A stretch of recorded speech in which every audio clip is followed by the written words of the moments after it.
Hello friends, तुलसी का पौधा एक ऐसा पौधा है जिसमें बहुत सी मेडिसिनल और हर्बल प्रॉपर्टीज़ हैं।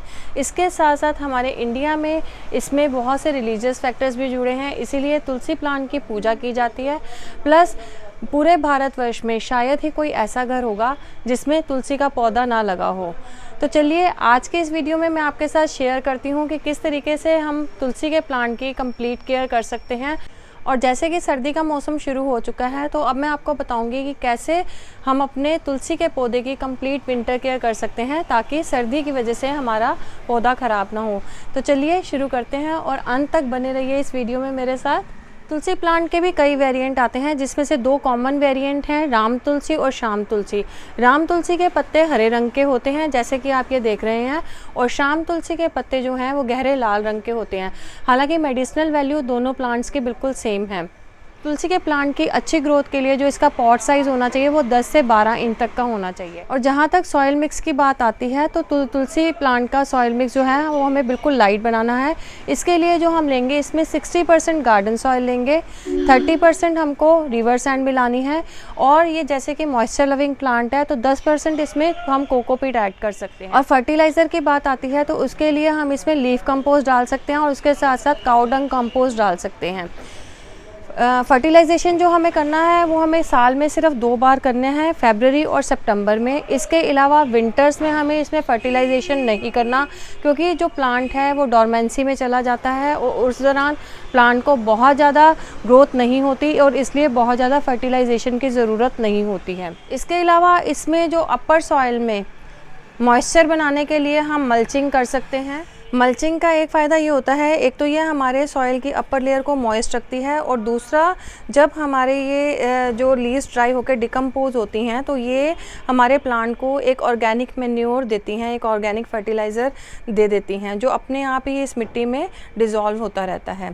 तो इस तरीके से हमने ये ड्राई लीव्स के साथ अपनी जो तुलसी की अपर सॉइल लेयर को कवर करके रखना है। तुलसी का पौधा एक परमानेंट पेरिनियल प्लांट है, तो इसके लिए जो सूटेबल टेम्परेचर है 15 से 35 डिग्री तक का है। अगर आपके एरिया का टेम्परेचर 15 से 35 डिग्री के बीच में रहता है तो आपको कोई चिंता की ज़रूरत नहीं। लेकिन अगर हमारा टेम्परेचर 15 डिग्री से कम आता है या 35 डिग्री से जब ज़्यादा बढ़ता है तो हमें थोड़ा सा अपने पौधे को एक स्पेशल केयर देने की ज़रूरत है।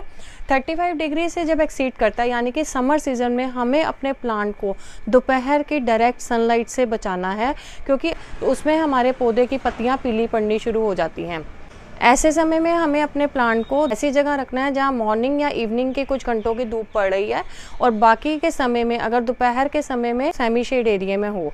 और इसी तरह जब विंटर्स में हमारे एरिया का टेम्परेचर 15 डिग्री से कम आता है तो उस टाइम हमें अपने प्लांट को इस जगह पे रखना है जहां उसको सारा दिन अच्छी धूप मिले, डायरेक्ट सनलाइट मिले, क्योंकि सनलाइट के बिना ये प्लांट सर्वाइव नहीं करता। लेकिन हमें अपने प्लांट को रात की जो ओस होती है उससे बचाना है।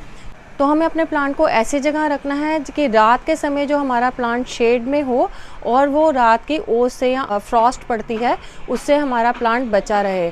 और अगर आपका प्लांट आउटसाइड में है कहीं, तो रात के समय या तो इसको किसी कपड़े से या किसी पॉलीथीन से ढक दें, और दिन के समय हमें अपने प्लांट को अच्छी धूप देनी है। नेक्स्ट पॉइंट जो आता है वो है वाटरिंग का। वाटरिंग का हमारा वही रूल है, भले सर्दी हो या गर्मी हो, हमें अपने पौधे को पानी तभी देना है जब इसकी अपर लेयर ड्राई हो।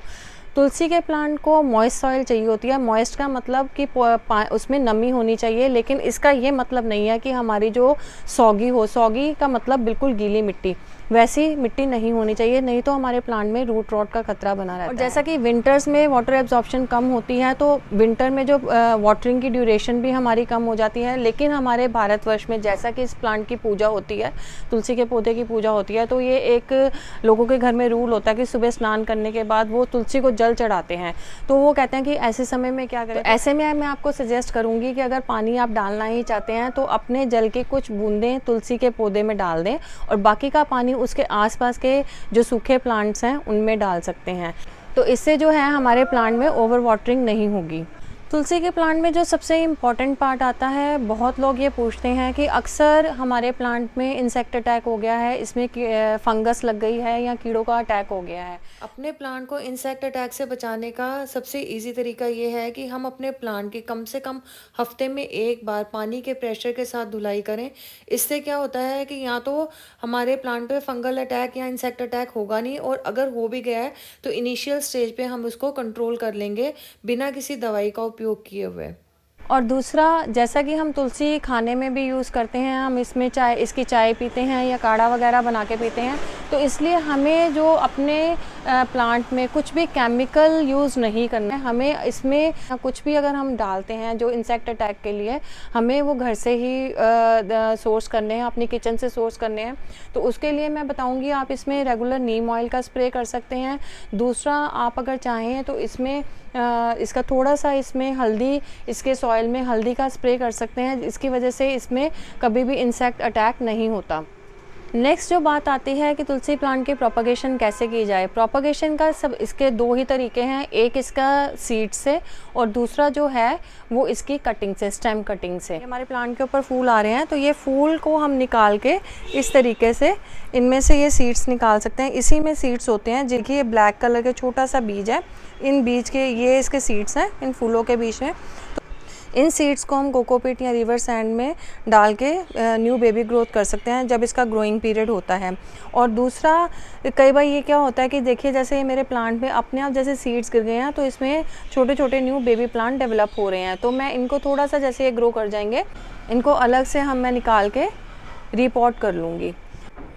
नेक्स्ट जो मेथड आता है वो प्रोपगेशन का आता है बाय स्टेम। स्टेम के साथ भी हम इसमें कोई भी इसकी हेल्दी स्टेम ले सकते हैं, और इसकी हेल्दी स्टेम को लेकर 5 या 6 इंच का वो कट करके उसके ऊपर लीव्स से हटा के हम इसको कोकोपीट या रिवर सैंड में लगा के स्टेम के थ्रू भी प्रोपगेशन कर सकते हैं। अब अगला जो पॉइंट आता है कि हम अपने प्लांट को कैसे हेल्दियर और बुशियर बना सकते हैं। तो एक चीज़ का ध्यान रखें, जितनी भी ये जो ग्रोथ हो रही है, जो इसके फ्लावरिंग ग्रोथ है, उसको हमने साथ के साथ कट करते रहना है। और फ्लावर्स के साथ साथ हमें जो भी इसमें डेड लीव्स हैं उनको हमने कट करके इस प्लांट को एक बुशियर लुक देनी है, क्योंकि इससे क्या होता है, जो हमारे प्लांट की एनर्जी अननेसेसरी वेस्ट नहीं होती। अगर रेगुलर हम प्रूनिंग करते हैं अपने प्लांट की, तभी हमारा जो प्लांट है उसमें हेल्दी ग्रोथ होती है। इसके अलावा जो प्लांट को हेल्दी बनाने का तरीका ये है कि इसमें जितने भी जो होता है, इसमें हम रेगुलर पिंचिंग करते रहें। पिंचिंग करने से ये होता है कि जहाँ से हम प्लांट का जो फुटाव होता है, जो इसमें जो इसकी जो सैपलिंग लीव्स होती हैं, उनको अगर हम आगे से तोड़ लेंगे तो इस तरीके से ये प्लांट हमारा आगे से फिर अच्छे से ग्रो करेगा। तो फ्रेंड्स, आपने देखा है, मैंने इस प्लांट के जितनी भी इसमें डेड स्टेम्स थी उन मैंने सबको, और जो इसके ऊपर जो फ्लावरिंग ग्रोथ थी, मैंने ये सारी इसमें से निकाल दी है। अब कुछ दिनों में मेरा ये प्लांट फिर से थोड़ा सा हरा भरा और बुशी हो जाएगा। बस विंटर में मैंने अपने प्लांट को जो ओस से बचाना है, इसमें वाटरिंग का ध्यान रखना है और उसमें फर्टिलाइजेशन ऐड नहीं करना।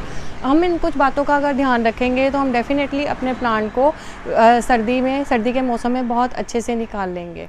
तो फ्रेंड्स, अगर आपके इससे अलावा अगर आपके कोई क्वेरीज़ हैं या कोई क्वेश्चंस हैं, तो आप कमेंट बॉक्स में जाके मुझसे अपने क्वेश्चंस पूछ सकते हैं। अपनी प्रॉब्लम्स के लिए मेरे को मैसेज कर सकते हैं। तो फ्रेंड्स, मेरी वीडियो अगर आपको पसंद आई हो तो इसको लाइक और शेयर करना ना भूलें। और अगर अभी तक आपने मेरा चैनल सब्सक्राइब नहीं किया तो प्लीज़ मेरे चैनल को सब्सक्राइब कीजिए, ताकि आने वाले समय में मैं आपके लिए अच्छी अच्छी वीडियोज़ लेके आती रहूँगी। Thank you.